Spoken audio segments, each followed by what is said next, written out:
오늘은 제가 목소리를 조금 작게 말씀을 전할 테니까 귀를 기울여서 이렇게 해도 하다가 보면 또 커지니까요. 걱정 안 하셔도 될 것 같고요. 여러분, 바울이 우리가 부르심을 받은 일이 얼마나 위대하고 영광스러운 일인가, 그리고 우리가 그 영광스러운 일에 초대를 받았다면 우리는 그 부르심에 합당하게 어울리게 조화롭게 균형 있는 삶을 살아내야 한다라고 에베소 교회 성도들에게 권면해 주고 가르쳐 주었습니다. 여러분, 바울은 부르심의 출발이 하나님으로부터 시작되었다라고 분명히 말씀하고 있죠. 우리는 예수님을 믿고 우리가 주님 앞에 나와서 예배하고 기도하고 그리고 우리가 하나님을 믿은 것처럼 생각되지만 성경은 우리가 하나님을 믿는 것이 아니라 하나님이 우리를 택하셔서 우리로 하여금 믿음을 베풀어 주셔서 우리가 하나님께 반응하게 되었다라고 에베소서를 통해서 분명하게 말씀해 주셨습니다. 이 하나님의 부르심이 성령의 능력으로 말미암아 예수 그리스도의 십자가와 부활을 통해서 우리에게 이루어졌다. 그렇다면 우리가 예수님을 믿은 자라면, 우리가 초대받은 자라면 이제는 너희가 거기에 머무르지 않고 무엇인가를 향해서, 목표점을 향해서 달려가야만 한다라고 말씀하고 있는 거예요. 여러분, 우리는 흔히 신앙생활하면서 내가 어떻게 구원을 받았는지, 하나님께서 죄 가운데서 나를 어떻게 구원해 주셨는지 그 구원의 감격을 가지고 살아갑니다. 저주와 사망과 고통으로부터 우리를 하나님께서 그 구렁텅이에서 우리를 빼내어 주셨는지 구원의 초점을 맞추며 거기에 머물러 살아간다는 데 문제가 있는 거예요. 바울은 합당하게 우리에게 행하라고 말씀하면서 너희가 그 부르심을 받았다면 그 부르심의 기초 위에서 우리가 가지 않으면 안 되는 목표점이 있다고 말씀합니다.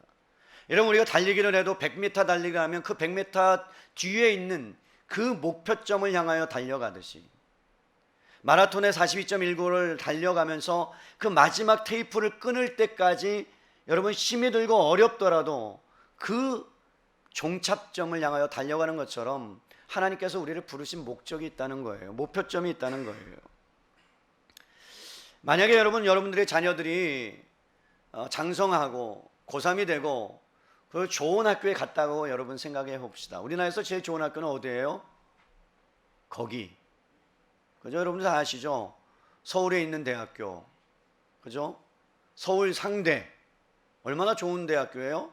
서울에서 상당히 떨어진 대학교. 괜찮아요. 들어가기만 하면 좋아요.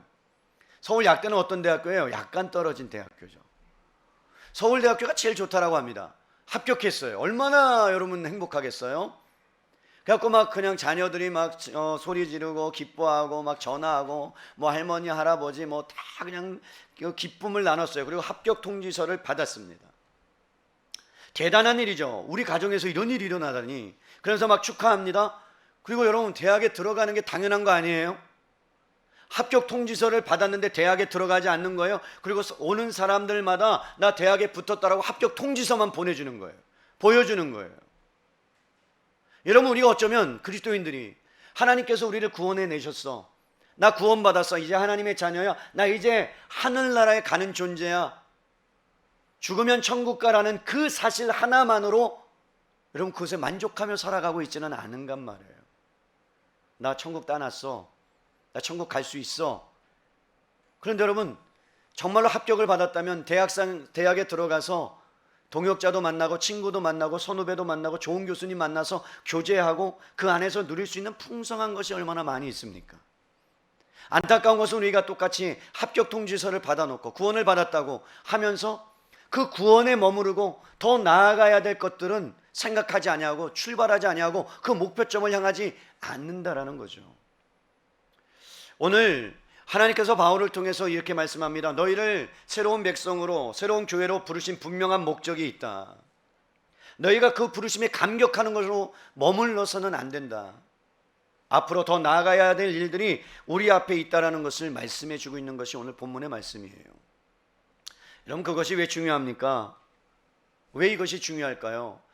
하나님께서 저와 여러분을 여러분 위대하고 놀라운 일을 하시려고 내가 하나님을 알지 못했을 때, 갈 바를 알지 못했을 때 여러분 하루하루 내가 넘어지고 쓰러지고 또 연약한 가운데 하나님 앞에 쓰지 못할 때에도 하나님께서 십자가의 피를 흘리심으로 예수 그리스도를 통해서 우리를 희생하면서까지 이 자리까지 오게 만들었다면, 여러분은 하나님의 자녀로 부르심까지 오게 만들었다면, 그러면 여러분이 가야 될 분명한 목표점을 향해서 우리는 달려가야 되는 거예요.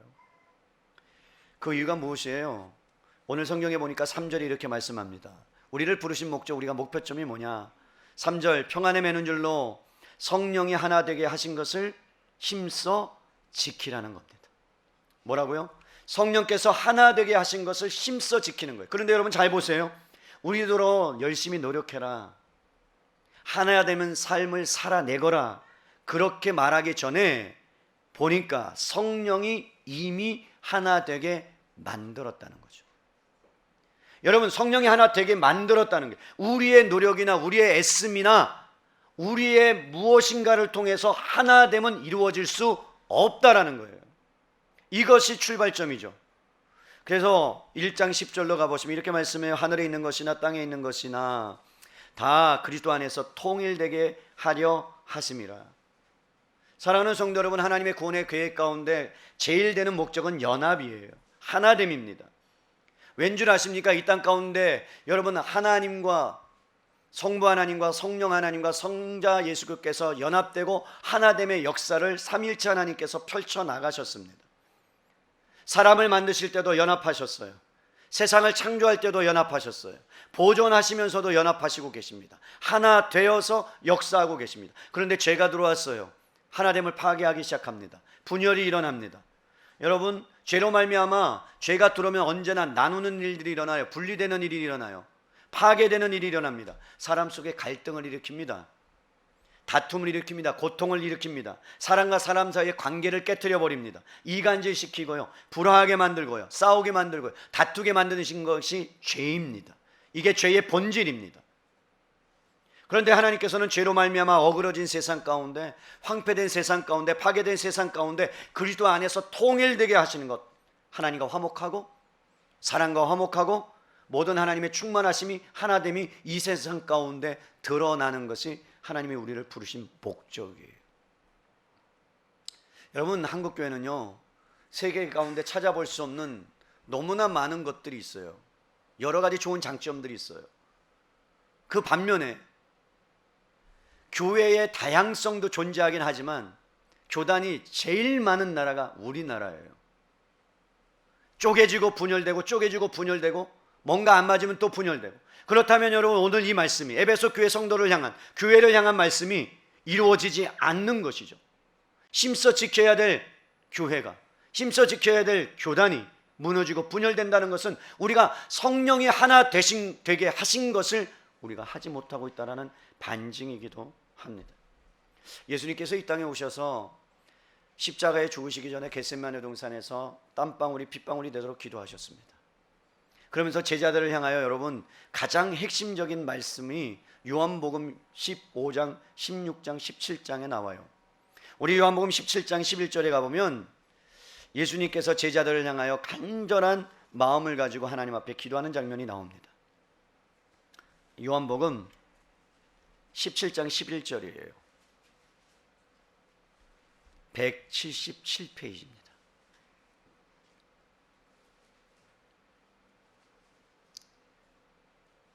읽어드립니다. 나는 세상에 더 있지 아니하오나 그들은 세상에 있사옵고 나는 아버지께로 거옵나니 거룩하신 아버지여, 내게 주신 아버지의 이름으로 그들을 보존하사, 제자들을 보존하사 우리와 같이 그들도 뭐가 되게 하시옵소서? 하나 되게 하옵소서. 여러분, 이 말씀을 접어놓고 21절 23절 요한복음으로 갑니다. 그 뒷장에요, 아버지께서 내 안에 내가 아버지 안에 있는 것 같이 그들도 다 하나가 되어 우리 안에 있게 하사 세상으로 아버지께서 나를 보내신 것을 믿게 하옵소서. 내게 주신 영광을 내가 그들에게 주었사오니 이는 우리가 하나 된 것 같이 그들도 하나가 되게 하려 함이니이다. 여러분, 하나님의 영광이 예수님을 믿는 초대한 사람들에게 주셨는데 그 영광이 뭐로 나타나느냐? 하나됨으로 나타난단 말이에요. 연합됨으로 나타난단 말이에요. 그렇다면 여러분, 한국교회가 분열되는 것, 교단이 분열되는 것은 하나님의 영광이 땅에 떨어지는 것이요, 교회가 분열되는 것은 하나님의 영광이 나눠지는 것이에요. 어떤 면에서는 하나님께서 그렇게 십자가를 지시기 전에 제자들을 향하여 기도하신 그 기도가 이루어지지 못하고 있는 반증이라는 거죠. 사랑하는 성도 여러분, 하나님께서는 우리에게 예수님을 통해서 영광을 우리에게 주셨다고 말씀하면서 삼위일체 하나님이 하나 된 것 같이 우리가 연합된 삶을 살아라, 연합된 사역을 감당하라고 여러분 우리를 부르신 줄로 믿습니다. 그렇기 때문에 여러분, 은혜 사랑의 교회만이 아니라 주변에 있는 교회들과 이 땅에 있는 모든 교회가 하나 되는 그날까지 힘써 우리가 해야 될 것이 우리의 목표예요. 그러니까 우리 교회만 생각해서는 안 되는 거죠. 우리 교회만 잘 돼서는 안 되는 거죠. 우리 교회만 부흥해서는 안 되는 거죠. 남들도, 연약한 교회들을 돌아볼 수 있는 교회가 돼야 되는 거예요. 여러분, 바울이 말하는 이 연합은요, 세상에 추구할 수 있는 연합은 아닙니다. 여러분, 어떤 목적을 향하여 사람들이 연합하자 그럽니다. 하나 되자고 합니다. 어떤 목적을 향해서 어떤 사람은 돈 때문에 하나가 되기도 하고, 어떤 사람들은 권력 때문에 하나가 되기도 하고, 어떤 것은 어떤 이슈 때문에 하나가 되기도 합니다. 그런데 여러분, 거기 속에 들어가다 보면 여러분 생활하면서 정말로 그 안에서 마음이 합해지고 하나됨의 역사가 일어나지 않는다는 것을 우리는 역사를 통해서 알고 있습니다. 국가와 국가가 하나 될 수 없습니다. 나라와 나라가 하나 될 수 없습니다. 사람과 사람이 여러분 하나 될 수 없습니다. 어떤 목적을 향해서 가지만 어떤 이익이, 나에게 이해관계가 다르기 때문에 나에게 피해가 된다면, 나에게 유익이 되지 않는다면 여러분 그것은 깨고 나올 수 있는 어떠한 일들이 분명하게 일어날 수 있다는 사실입니다. 성경이 말씀하고 있는 연합은요, 성령께서 하나 되게 하셨다는 거예요. 그렇다면 여러분, 그 성령께서 연합되게 하신 것은 어떤 누구도 방해할 수 없다는 거예요. 하나님이 하나 되게 하셨다면 그 하나됨은 반드시 이루어져 가야 되는 것이라는 거죠. 사랑하는 성도 여러분, 우리는 그 일을 위해서 부르심을 받은 사람들이에요. 그래서 교회 안에서도 인종과 이념과 모든 것을 초월하고, 나이를 초월하고, 사상을 초월하고, 직장을 초월하고, 다름을 초월하고, 그래서 모여서 하나 되어서 함께 예수 그리스도를 바라보면서 우리는 나가는 존재가 된 거예요. 우리 3절 말씀을 볼까요? 그것이 얼마나 강력한지 여러분, 요한복음은 그대로 펴놓으세요. 3절에 평안에 매는 줄로, 여러분, 평안에 매는 줄이라는 것은 쇠사슬 끊을 수 없는 굴레를 이야기합니다. 그러니까 성령께서 그리스도 안에서 하나 되게 하였다는 것은 끊을 수 없는 쇠사슬로 칭칭 감았다는 거예요. 못 끊어요. 끊을 수가 없대요. 우리는 서로 묶여져 있는 존재라는 거예요. 여러분, 2인 삼각경기 아시죠? 안 해보셨어요? 여러분, 2인 삼각경기는요, 발을 묶는 거잖아요. 함께 움직여야 되는 거죠. 하나 쓰러지면, 한 사람이 쓰러지면 옆에 있는 사람까지 다 영향력을 미치는 거죠. 여러분, 그렇기 때문에 성령의 역사가 아니고서는 이 연합은 창출될 수 있는 것이 아닙니다. 이 세상에서는요, 연합이 일어날 수가 없어요. 근본적으로 그렇습니다. 그래서 사도 바울은 우리에게 말합니다. 이것은 성령께서 만드신 것이다. 너희를 꽁꽁 쇠사슬로 묶은 것이다. 그렇다면 너희가 할 일이 있다. 그것이 뭐예요? 3절 후반절 볼까요? 성령이 하나 되게 하신 것을 뭐 하라고요? 힘써 지키라. 여러분, 여기에 쓰인 단어가 스푸다 존테스라는 헬라어예요. 노력을 아끼지 말아라, 온갖 노력을 다해라, 목숨 걸고 지켜라, 이런 뜻이에요. 그러니까 여러분, 교회 연합은 목숨 걸고 지켜야 되는 거예요. 하나 되면 목숨 걸고 지켜야 되는 거예요. 왜 힘써야 된다고 말합니까? 여러분, 요한복음 17장으로 다시 돌아가요. 이것을 목숨 걸고 지켜야 되는 이유가 요한복음 17장 23절에 기술되어 있어요. 내가 곧 그들 안에 있고 아버지께서 내 안에 계시어 그들로 온전함을 이루어 하나 되게 하려 하는 이유가 있다. 아버지께서 나를 보내신 것 같이 또 나를 사랑하신 것 같이 그들도 사랑하신 것을 세상으로 알게 하려 함이다. 여러분, 세상으로 하여금 뭘 보게 하신다고요? 세상과 다름을 보게 하신다고요. 세상과 차이를 보게 하신다고요. 여러분, 세상 사람들이 교회의 연합을 보고 그 안에서 뭘 보게 한다고요? 하나님의 영광을 보게 한다는 거예요. 하나님의 영광을 보면 어떤 일이 일어나요? 하나님께로 돌아오는 역사가 일어나요. 그들도 함께 묶여지는 역사가 일어나요. 그게 복음의 선포요, 복음의 역사예요. 그래서 우리가 하나 된 거예요.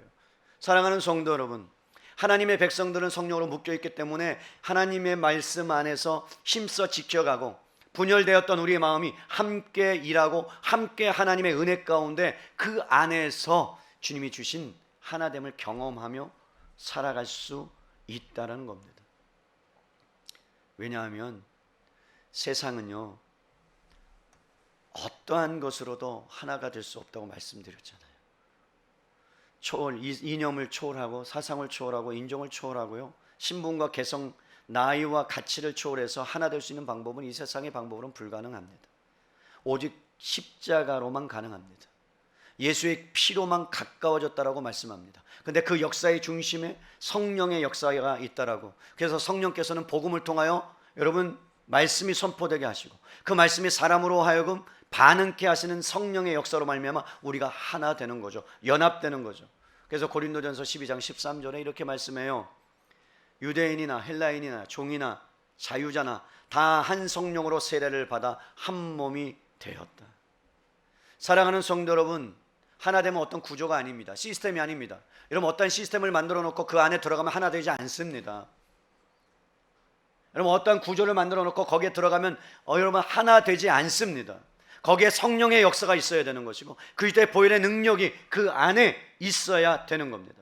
그래서 여러분, 바울은 이렇게 말씀합니다. 에베소서 3장 17절에 믿음으로 말미암아 그리스도께서 너희 마음에 계시게 하시었고 너희가 사랑 가운데서 뿌리가 박히고 터가 굳어진다. 다시 말하면 하나 된다. 그것이 뭐에 기초한다고요? 사랑에 기초한다라고 말씀하는 거예요. 여러분, 하나님의 사랑이 우리 안에 부어지면요, 하나님의 사랑이 우리 안에 가득 차고 넘치면요, 그때부터 연합의 역사, 하나됨의 역사가 일어나요. 그것이 초대교회 성도들에게 나타났습니다. 사도행전 2장 42절로 47절의 말씀을 봅니다. 신약성경 190페이지예요. 사도행전 2장 41절로 보겠습니다. 190페이지. 그 말을 받은 사람들은 세례를 받음에 이날에 신도의 수가 3,000이나 더하더라. 예루살렘에 모인 사람들이 여러분 설교를 듣습니다. 근데 그 설교를 듣고 3,000명이나 되는 사람들이 예수님을 믿고 하나가 되었습니다. 연합이 된 거예요. 성령 안에서. 이것은 세상이 할 수 없는 역사가 일어난 거예요. 그런데 어떤 일이 일어났냐? 42절에 그들이 사도의 가르침을 받아 서로 교제합니다. 떡을 뗍니다. 오로지 기도하기를 힘씁니다. 사람들이 두려워하기 시작해요. 사도들로 말미암아 기사와 표적이 나타나는데 믿는 사람이 다 함께 있어 모든 물건을 서로 통용해요. 재산과 소유를 팝니다. 각 사람의 필요를 따라 나눠줘요. 날마다 마음을 같이 하는데 성전에 모이기를 힘씁니다. 집에서 떡을 뗍니다. 기쁨과 순전한 마음이 한 마음으로 음식을 먹습니다. 하나님을 찬미합니다. 그러면서 여러분 온 백성에게 칭송을 받는 역사가 일어나요. 그러면서 맨 마지막에 여러분 그 연합이, 그 하나됨이 어떤 역사를 일으켜요? 구원받는 수가 늘어나는, 다시 말하면 또 연합의 역사가, 또 연합의 역사가, 또 하나됨의 역사가 일어난다라는 말씀이죠. 그렇기 때문에 우리는 온갖 노력을 다해서 목숨을 지키면서까지 성령이 하나 되게 한 것을 지키고 보존해야 되는데 거기에 필요한 것이 무엇이냐? 여러분, 아이러니하게도요, 기도하라 말씀한 게 아니에요. 아이러니하게도요, 우리에게 힘써 지켜야 될 4가지 덕목이 있는데 이것이 도덕적인 것과 성품에 관련되어 있다는 거예요. 여러분 2절 말씀 볼까요? 에베소서 4장 2절 우리 함께 읽습니다.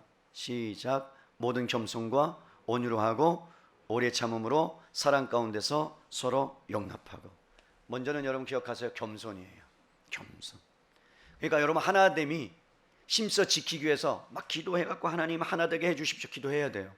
근데 그것보다 더 중요한 게 뭐라고요? 겸손한 태도가 여러분의 삶에서 나타나야 된답니다. 여러분 그 당시에 헬라 사람들은요, 비굴하고 굴욕적이고 추종적인 태도를 겸손이라고 생각했어요. 그래서 겸손이란 단어를 쓰지 않았어요. 근데 예수님께서 여러분 헬라의 문화 가운데 들어오셔서 겸손의 의미를 새롭게 가르쳐 주셨습니다. 겸손의 아이콘인 예수님께서 여러분 그 겸손 자체로 선교로 하늘의 영광을 부리고 이 땅 가운데 죄인들과 세리와 창기들을 향하여 찾아가십니다. 아무도 거들떠 보지 않는 영혼들을 향하여 가십니다. 그러면서 여러분 제자들을 향하여 허리에 수건을 두르시고 제자들의 발을 씻기시는 장면을 통해서 겸손이 무엇인가를 예수님이 낱낱이 보여주셨습니다. 그게 뭐라고요? 하나됩니다. 그게 연합이다. 바울이 여러분 겸손을 꺼낸 이유는 뭐냐면 겸손이란 단어 안에 기억하세요. 부식토. 이런 부식토는 뭐예요? 썩은 흙을 겸손이라는 뜻으로 사용합니다. 그러니까 여러분 겸손이 나올 수 있는 이유는 뭐냐면 내가 썩어져야 되는 거예요. 내가 사라져야 되는 거예요. 그래서 예수님이 나를 따라오려거든 자기를 부인하고 십자가를 지고 따라오지 않으면 너희가 내 십자가를, 자기 십자가를 질 수 없다. 그러므로 내가 썩어져야만 여러분 겸손이 나올 수 있는 거예요. 겸손의 반대는 자만입니다. 오만입니다. 자기 주장입니다. 그래서 여러분, 겸손은 하나님의 자녀의 징표예요. 우리가 하나님의 자녀가 되었다라는, 하나님의 소유가 되었다라는, 그래서 내 것이 아니라는 사실로 우리는 출발해야 겸손한 삶을 살아갈 수 있는 거예요. 우리가 살아가다 보면요, 겸손은 어떠한 근본적인 사안들이나 일에 대해서 나와 생각이 다른 세상 사람들, 비그리스도인들에 대해서 모두가 자신이 옳고 상대방은 틀리다는 이유를 증명할 수 없다는 것을 인정하는 거예요. 겸손은요, 나를 증명하는 게 아니에요. 나를 드러내는 게 겸손이 아니에요. 많은 사람들이 자기를 증명하고 싶어 해요. 나 이 정도 된다라고. 그런데 겸손은 자기가 없다라고 생각하는 게 겸손이에요. 그래서 내가 잘났다고 생각하면 절대로 겸손이 나오지 않습니다. 나보다 남을 낮게 여겨야 돼요. 나은 사람으로 여겨야 돼요. 근데 나보다 남은 낮은 사람으로 여기는 순간 우리는 겸손한 사람이 될 수가 없습니다. 여러분, 사랑하는 성도 여러분, 겸손이라는 것은 부식토이기 때문에 흙으로부터 왔다라는, 나는 아담의 후손이다, 티끌과 같은 존재다, 나는 아무것도 아닌 존재다라는 그 정체성을 갖고 그런 자각을 통해서 출발하는 거예요. 그러면 나는 아무것도 아닌 거죠. 그럼 나보다 남을 낮게 여길 수밖에 없는 거죠. 왜? 나는 아무것도 아니니까. 예를 들어서 본능적으로, 여러분, 우리가 본능적으로 좋아하게 되고 함께 지내고 싶은 사람은 누구예요? 나를 존중해 주는 사람이죠. 그런데 여러분, 본능적으로 싫어하는 사람은, 같이 있기 싫은 사람은 누구예요? 나를 무시하는 사람이죠. 멸시하는 사람이죠. 모욕하는 사람이죠. 하찮은 존재로 여기는 사람이죠. 인간은 본질적으로 자기 중심으로 돌아가요. 자기를 중심으로 생각해요. 그래서 달리 이야기하면 여러분, 교만에 빠지기 쉬운 존재예요. 남이 나를 여러분 생각해 주지 않으면, 어쩌면 이 세상은요, 겸손의 부재 가운데 우리는 살아가는 사회가 되어버렸어요. 그 밑면에 교만이라는 것이 있습니다. 예수님의 제자들도 3년 반 동안 쫓아다니고 따라다니고 배울 것 다 배웠는데 여러분, 그들이 겸손하지 못해요. 뭐라고 얘기해요? 누가 크냐로 싸워요. 예수님의 오른팔이 되고 싶다는 거예요. 예수님의 왼팔이 되고 싶다는, 나도 한 자리에 헤쳐먹고 싶다는 거예요. 해먹고 싶다는 거예요. 그게 제자들의 본성이라면, 인간의 본성이라면, 우리는 제자들보다 더 못한 사람들이에요. 우리는 부족한 사람들이에요. 그들 역시 교만에 빠져 있었습니다. 사랑하는 성도 여러분, 우리는 언제든지 교만할 수 있다는 사실을 기억해야 돼요. 내게 교만한 요소가 없습니다라고 말하는 만큼 그 사람이 교만한 사람은 없습니다. 나는 겸손해요 하는 사람만큼 교만한 사람이 없어요. 뭔가를 여러분들에게, 여러분 제가 집사님 이걸 좀 해주시면 좋겠습니다. 저는 너무 부족해가지고요. 교만한 사람이에요. 부족한 거 다 알아요. 할 수 없는 거 다 알아요. 그러니까 시키는 거예요, 하나님이. 여러분, 모세가 교만한 사람이었어요. 입술이 뻣뻣합니다. 나는 할 것도 못합니다. 엄청나게 교만한 사람이에요. 하나님이 하시겠다 하잖아요. 아론 붙여줄게. 너 말 못해? 내가 아론 붙여줄게. 하나님께서 그를 만들어 가시는, 여러분, 내가 정말로 부족해서 못합니다라는 그 고백을 잘 생각해 보세요. 정말로 진짜 부족한 사람이면 이렇게 고백해야 돼. 하나님, 나 부족하지만 주님이 쓰신다고 하니 드리겠습니다. 이게 정상적인 고백이에요. 이게 겸손한 사람의 태도예요. 그런데 사람들은 생각해, 그게 겸손이라고 생각해. 그렇지 않습니다. 사랑하는 성도 여러분, 겸손이 왜 중요하냐면, 겸손이 공동체 가운데 드러나지 않으면 교만이라는 것이 여러분 우리를 통해서 공동체를 파괴시켜요. 교만은요, 분열과 다툼을 일으킵니다. 왜 사람들이 교만해요? 여러분, 왜 교만해집니까? 인정받고 싶어서. 인정받고 싶어서. 인정받으려는 욕구는요, 결코 줄어들지 않아요. 여러분, 교회에 나와서도 인정받고 싶어요. 우리가 목사의 인정을 받고 싶어하고, 다른 사람의 인정을 받고 싶어하고, 잘했어, 굿, 사랑해, 뭐 이런 거 받고 싶고, 최고야, 뭐 이런 거. 안 하면 삐져가지고. 우리 교회는 없을 줄로 믿습니다. 아멘. 예, 저만 삐져요. 걱정하지 마세요. 여러분, 인정받고 싶은 욕구, 우리는 그러한 어떠한 연약함이 우리 안에 있잖아요. 그렇다면 여러분, 우리가 교만해지지 않을 수 있는 방법이 뭡니까? 여러분의 인정받고 싶은 욕구를 사람에게서 찾는 것이 아니라, 다른 어떤 것으로 찾는 것이 아니라, 여러분의 욕구를 하나님께 인정받으려고 집중하시면 여러분 그 욕구를 이겨낼 수 있는 줄로 믿습니다. 예수님 보세요. 인기가 절정에 이르렀을 때 수많은 사람들이 정치적으로 로마를 뒤엎으라고 했을 때 예수님 그 자리를 피해 가십니다. 그 자리를 떠나십니다. 그리고 죽기까지 십자가를 향하여 묵묵히 그 길을 걸어가십니다.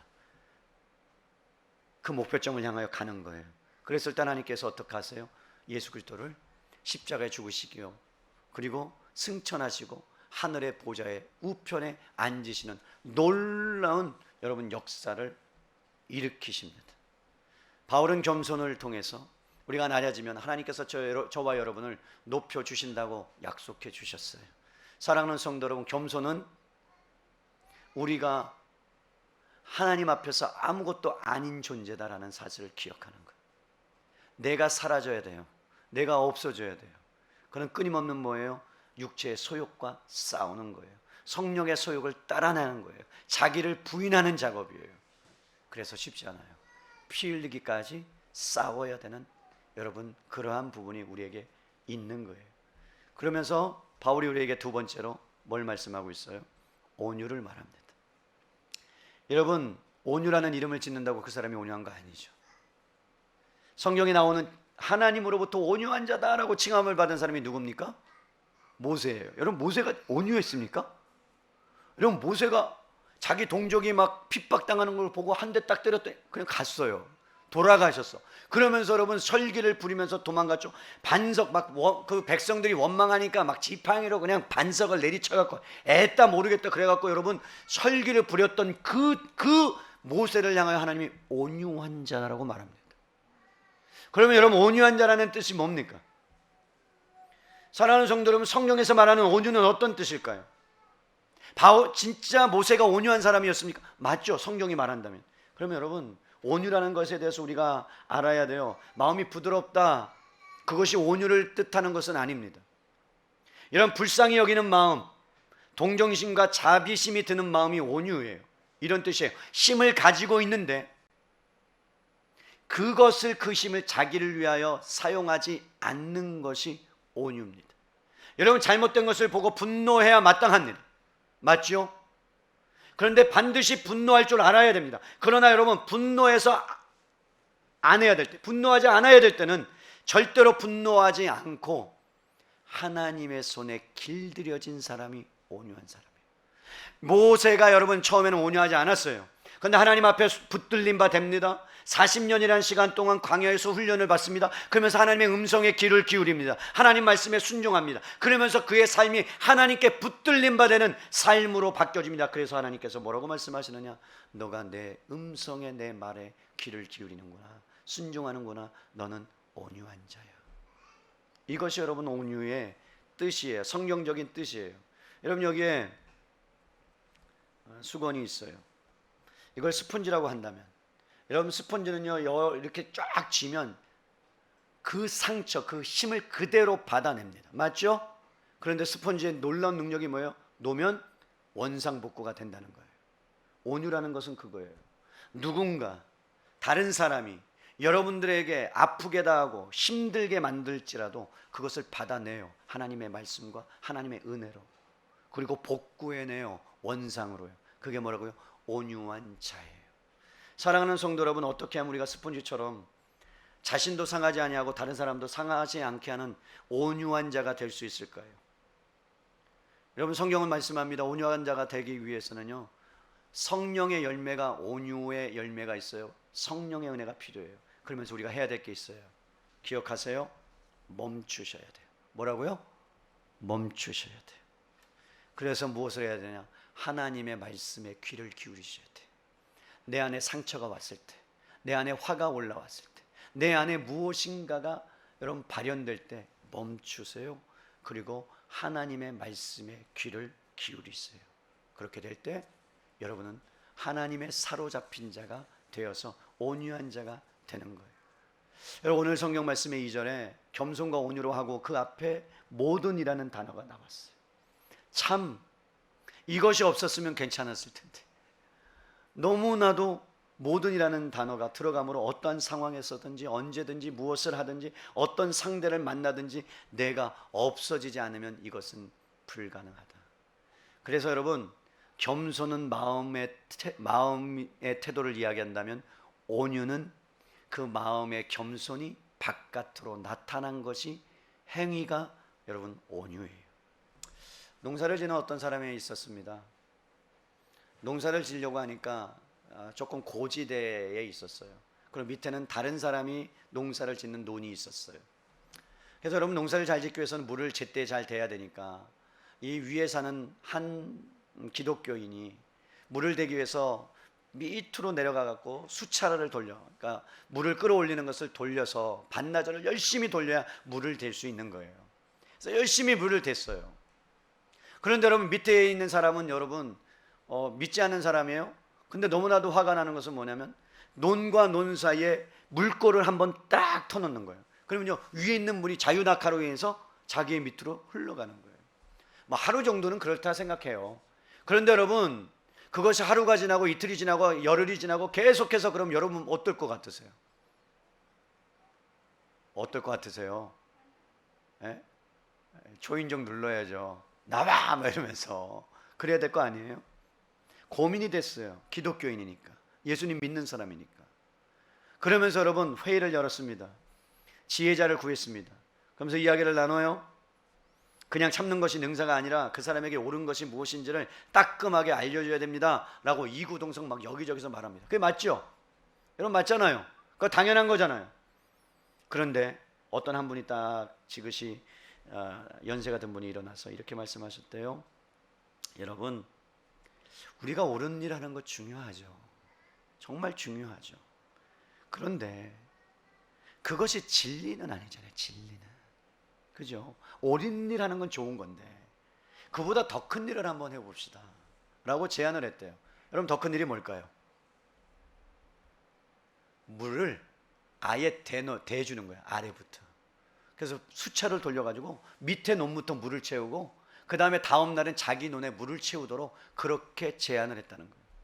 이 기독교 농사 짓는 분이 그 말을 듣고 한참 생각하고 한참 고민했겠죠. 왜? 2배의 수고와 그리고 힘듦이 있잖아요. 그런데 어떻게 했냐면 그것이 하나님의 말씀인 줄로 믿고 그렇게 했답니다. 그냥 알든 모르든 끊임없이 했답니다. 그런데 놀라운 일이 벌어졌어요. 어떤 일이 벌어졌을까요? 그 밑에 믿지 않는 그 농사를 짓는 분이 예배당 앞에 나와서 예배에 참석하는 은혜가 있었다는 거예요. 여러분 이거 실화예요. 여러분 중요한 것은 뭐냐면 이 기독교인이 옳음을 주장하고 그리고 이것이 정당함을 주장했다면 그는 하나님께로 돌아올 수 있는 부분에 막힘과 방해물이 됐을 수도 있어요. 정당한 일이지만 때로는 우리가 정당한 일이지만 나보다 남을 낮게 여기는 마음과 존중하는 마음과 큰 마음으로 그들에게 하나님의 마음으로 베푼다면 그가 그 안에 있는 하나님의 역사를 보게 된다는 것 아닙니까? 여러분 그리고 나서 우리에게 사도 바울이 요구하는 또 2개의 덕목이 있습니다. 2절 말씀이에요. 오래 참음과 뭡니까? 인내입니다. 오래 참음은 견딘다는 거예요. 삶 속에서 여러분 오래 참을 수 없는 수많은 상황들을 맞닥뜨리게 됩니다. 말로 행동으로 나를 화나게 만드는 일들이 얼마나 많아요. 그들을 패주고 싶고요 창피를 주고 싶기도 하는 충동들을 여러분 받아요 안 받아요? 목사도 받아요 안 받아요? 많이 받아요. 감추어서 그렇지 많이 받아요. 막 때려주고 싶어요. 진짜 화가 날 때가 있어요. 어저께 쉐마학교에서 멘토 학습을 했거든요. 너무 참 귀한 말씀을 들었어요. 그런데 갑자기 밑에 관리하시는 분과 어떤 분이 올라오셨어요. 10층으로. 그래서 내가 깜짝 놀라서 나갔죠. 그랬더니 우리 학교를 다녔던 한 학생이 10층에서 이 돌 같은 거 얇은 돌을 던졌어요. 밑으로. 근데 6명 있는데 보고 던졌어요. 보고 눈이 마주쳤는데 큰일 날 뻔했죠. 거기에 맞았으면 화분이 깨질 정도로 득달같이 올라오셨어요. 뭐 제가 책임자잖아요. 학교 책임자니까.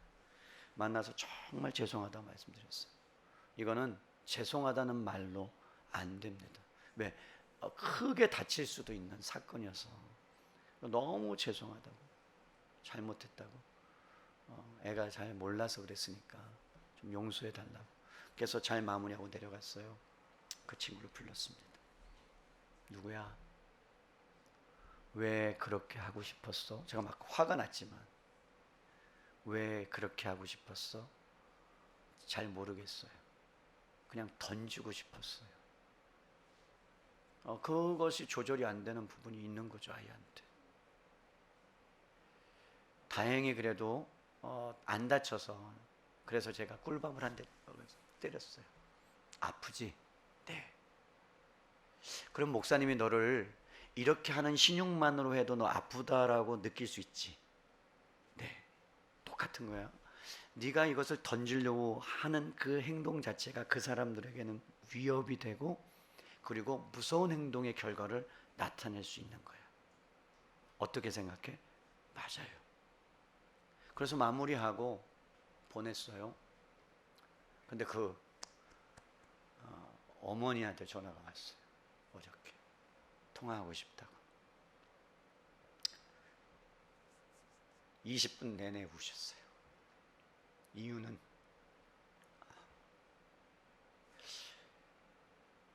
우리 학교 아이였잖아요. 근데 아이가 아이들하고 어울리지 못하고 어쨌든 수업에 방해되니까 부모님으로서 참 아픈 거죠. 아픈 손가락 다 있어요, 가정 안에. 계속 오시더라. 죄송하다. 일반 학교에서도 조금 어려움이 있고,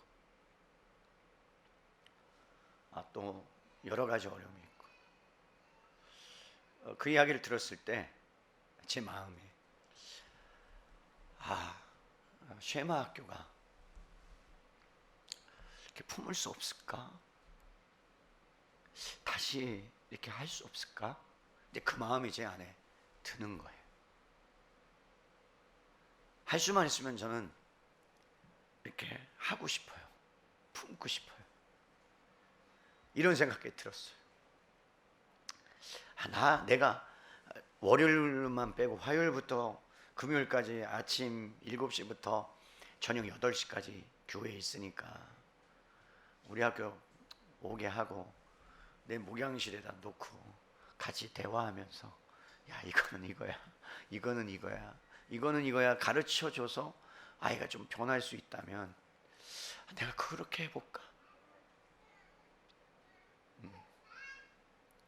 한 영혼이 천하보다 귀하다고 하는데, 우리가 넉넉하면 한 선생님을 붙여서 1대1로 붙여서 1년이고 2년이고 같이 그 아이를 양육할 수 있다면, 그러면 변할 수 있을 텐데. 아쉽다. 그러면서 제가 어머님께 죄송하다, 그렇게 품을 수 있는 역량이 안 돼서 죄송하다, 미안하다. 여러분, 오래 참는다는 것, 인내한다는 것 참 어려운 것 같아요. 저도 이 말씀을 이렇게 전하면서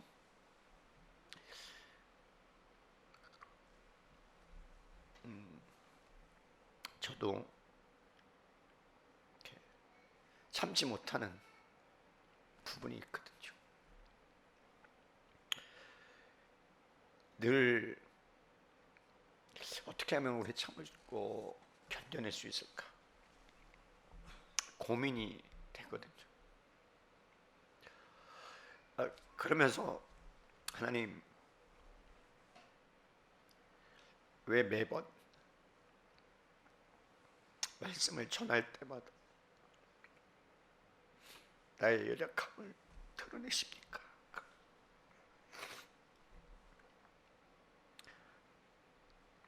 말씀을 전하는 게 두려운 거예요.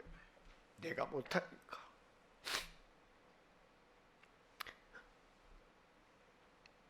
사랑하는 성도 여러분, 오래 참는다는 것은 우리의 힘으로 되지 않아요.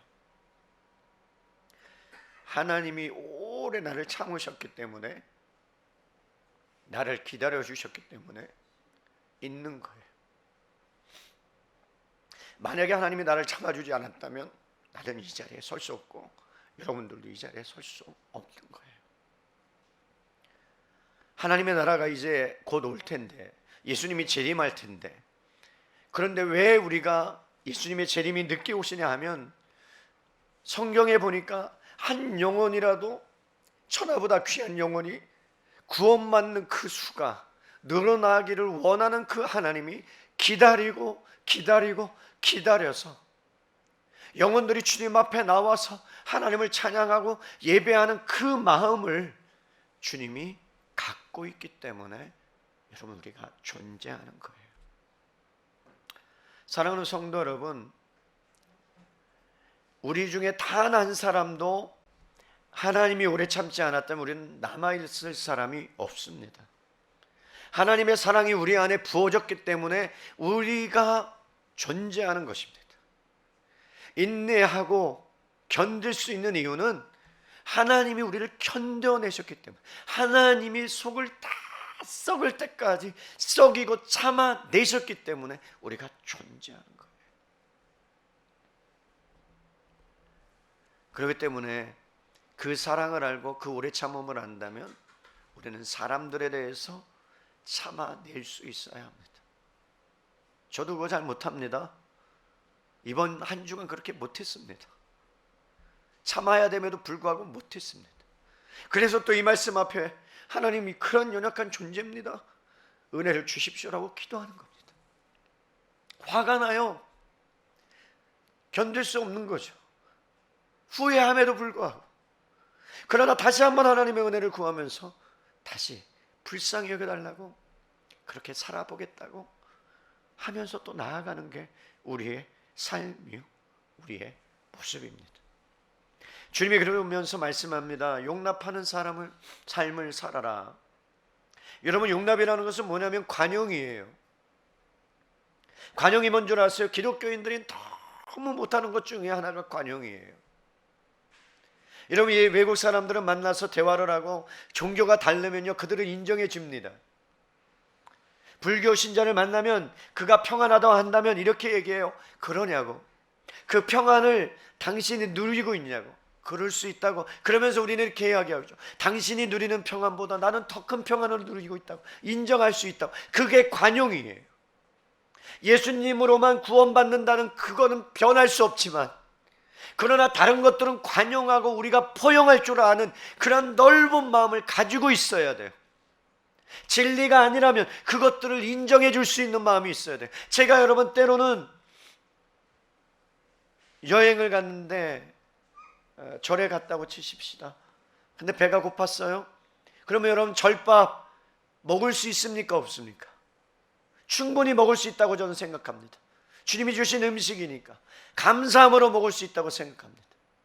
그러나 그것을 여러분, 우리가 그 여행을 가면서 이게 우상숭배나 사단이나 하면서 그를 향하여 저주를 품은 그런 것들을 한다면 그것은 관용이 아닙니다. 주님이 지나갈 때 여러분, 우리가 뭐라고 생각합니까? 솔직하게 구원받아야 될 그 불쌍한 영혼으로 보기보다는 우상숭배를 하는 것으로 생각하면서 그를 멸시하고 모욕하고 그렇게 생각할 때가 너무나도 많다는 거예요. 아니에요. 그도 하나님의 형상을 가진 사람이라는 거죠. 그도 하나님의 형상이고 언젠가는 하나님이 부르시면 하나님의 자녀로 하나님의 역사가 일어날 수 있는 존재라는 것을 우리가 보지 못한다면 우리는 관용할 수 없는 거예요. 사랑하는 성도 여러분, 진리의 문제가 아닌 이상은 우리가 서로 생각이나 행동이나 가치가 다를 수 있음을 인정해야 합니다. 하나님이 다양한 사람을 만들어 놓으셨어요. 우리의 부족함을 채우기 위해서 그렇습니다. 이것이 가능한 이유는요, 하나님의 사랑으로 우리가 구원을 받았고 그 복음의 역사가 우리 안에 있기 때문에 우리는 남의 부족함을 채워줄 수 있는 거예요. 내가 채우는 게 아니라 하나님이 나를 채워주셨기 때문에 남을 채울 수 있는 겁니다. 관용은 이런 거예요. 어떤 사람이 아침에 차를 주차하다가 차를 긁었네요. 그럼 여러분 어떻게 해야 돼요? 예수님 믿는 사람은요. 하나님 감사합니다. 아무도 안 봤으니까 돈 벌었습니다. 그게 맞습니까? 아니죠. 경비실에 연락해서 내가 남의 차를 긁었으니까 이 차주가 누구인지 알려주십시오. 그리고 차주를 모른다 그러면 거기다가 써놔야죠. 내 이름과 내 번호, 제가 당신의 범퍼를 긁었습니다. 연락 주시면 그 수리비를 제가 지불하겠습니다 하는 게 마땅합니다. 전화가 왔어요. 그런데 잠깐 좀만 긁었는데 수리비 200만 원을 달라는 거예요. 비싼 차였나 보죠. 근데 아무 말 없이 줬답니다. 그리고 나서 또 전화가 왔대요. 뭐라고 전화가 왔냐면, 여러분 뭐라고, 한번 만나자고. 그래서 만났답니다. 그래서 하는 말이, 내가 이 차로 인해서 긁힘을 당함으로 인해서 정신적인 피해가 있으니까 정신적인 피해 보상도 해달라고. 얼마나 황당한 일입니까? 여러분 어떻게 하셔야 마땅합니까? 나와 다른 사람, 나와 다른 생각을 갖고 있는 사람, 여러분 어떻게 해야 마땅합니까? 소송으로 가야 합니까? 가서 옳음과 그름을 따져야 합니까? 쉽지 않죠. 그런데 이렇게 얘기했대요. 알겠다고, 원하시는 것 말씀하시면 제가 그렇게 다 해드리겠다고. 그러고선 명함을 한 장 줬대요. 명함을. 그래 그분이 깜짝 놀랐다는 거예요. 그걸 보고, 아 괜찮다고, 됐다고, 안 받는 걸로 하겠다고. 명함이 뭐였냐, 어느 서울지검 무슨 검사. 사람이 그래요. 그게 뭐 대단하다고. 아니 그냥 준 거예요. 연락하라고. 그 마음을 갖고 있어요. 정신적인 피해 보상도 하겠다고. 근데 받는 입장에서는 그걸 보고 여러분 자기가 잘못했다는 것을 깨닫는 거죠. 너무했다는 걸 깨닫는 거죠. 여러분 관용은 그런 거예요. 내가 손해를 보더라도, 내가 연약함, 부족함이 있더라도 남을 채워줄 수 있는 것, 나의 부족함을 하나님이 채워주셨다면 그것을 통해서 남에게 흘려보낼 수 있는 것이 관용이에요. 여러분 오늘 사도 바울이 너희가 기도하고 너희가 영적으로 충만해지는 것, 그것이 하나됨을 지키는 것이라고 말하지 않았어요. 하나됨을 지키는 것은 너희가 도덕적인 윤리적인 그 가치를, 성품을 이 땅에서 해내는 것, 목숨 걸고 지키는 것, 그게 뭐예요? 겸손이에요. 나보다 남을 낮게 여기는 거예요. 그러면 문제될 게 없어요. 교회 안에 화평이 일어나요. 집사님 짱 뭐 이러면서. 근데 남을 멸시하기 시작하면 그 공동체는 금이 가기 시작하고 파괴되기 시작합니다. 여러분 그 안에 온유라는, 그리고 그 안에 오래 참음이라는, 인내라는, 관용이라는 그런 것들을 우리 안에서 하나님의 은혜로 말미암아 실행해 나갈 때 사람들은 우리 안에 있는 하나님의 영광을 보는 거예요. 저는 그런 사람들이 됐으면 좋겠어요. 제가 말씀드려요. 저는 종재기 같은 사람이라서, 너무 작아서 하나님이 내 그릇을 넓히시는데 어찌 매 주일마다 이렇게 넓히시는지 참 다음 주 설교가 두려워요. 어떻게 또 넓히실까? 그럼에도 불구하고 감사한 것은 말씀을 통해서 깨닫게 하심이 감사하고 하나님 앞에 더 가까이 나갈 수 있어서 감사한 거죠. 마지막 말씀을 한 권 읽고 제가 정리하려고 그래요. 이 모든 내용이 한 성경 구절에 나옵니다. 로마서 15장 1절로 3절이에요.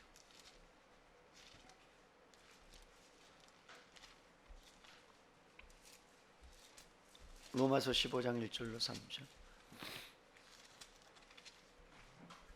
우리 함께 사도 바울이 겸손과 온유와 인내와 간용이 무엇인지 가르쳐주는 말씀 1절로 3절 함께 259페이지 신약성경 합독합니다. 시작. 믿음이 강한 우리는 마땅히 믿음이 약한 자의 약점을 담당하고 자기를 기쁘게 하지 아니할 것이라. 우리 각 사람이 이웃을 기쁘게 하되 선을 이루고 덕을 세우도록 할지니라. 그리스도께서도 자기를 기쁘게 하지 아니하셨나니 기록된 바 주를 비방하는 자들의 비방이 내게 미쳤나이다 함과 같으니라. 받아내라는 거예요. 믿음이 강한 사람이 믿음이 약한 자를 담당하고, 이 얘기는 이런 거예요. 세상 살다 보면요, 똑똑한 사람, 돈 많은 사람, 성공한 사람, 능력 있는 사람, 요즘 말로 말하면 잘 나가는 사람들이 많이 있어요. 그런데 여러분들이 혹시라도 잘 나가는 사람 중에 하나라면 여러분들이 그것을 통해서 내가 다른 사람보다 훨씬 우월하다는 것을 증명하지 말아라. 우리 교회가 성장하고 있어서 이렇게 됐다라는 것으로 자랑하지 말아라. 우리가 이렇게 직분을 받았다는 걸로 자랑하지 말아라. 우리에게 직분을 주신 이유와 우리 교회가 성장하는 이유는 더 연약한 교회를 위하여 섬기고 그들을 향하여 더 낮아지라고 우리 교회를 그렇게 만들어 가시는 것이라고 주님이 말씀하는 거예요. 사랑하는 성도 여러분, 여러분이 똑똑함과 재능과 능력과 부를 우리에게 주신 것은 다른 사람의 연약함을 채우라고 주신 것이지, 내가 이만큼 하나님의 은혜 때문에 대단한 사람이 됐다라고 주장하지 말라는 거예요. 남을 향하여 혜택을 우리에게 내가 입었다면 남을 향하여 그 혜택을 돌려주라고 주님이 말씀하는 겁니다. 그래서 우리는요, 다 소진되기까지, 제가 말씀드렸어요, 녹슬어서 여러분 사라지는, 녹슬어서 없어지는 그러한 사람, 아니 녹슬어서 사용되지 않는 인간이 아니라 닳아서 없어지는 사람이 되기를 바랍니다. 아멘.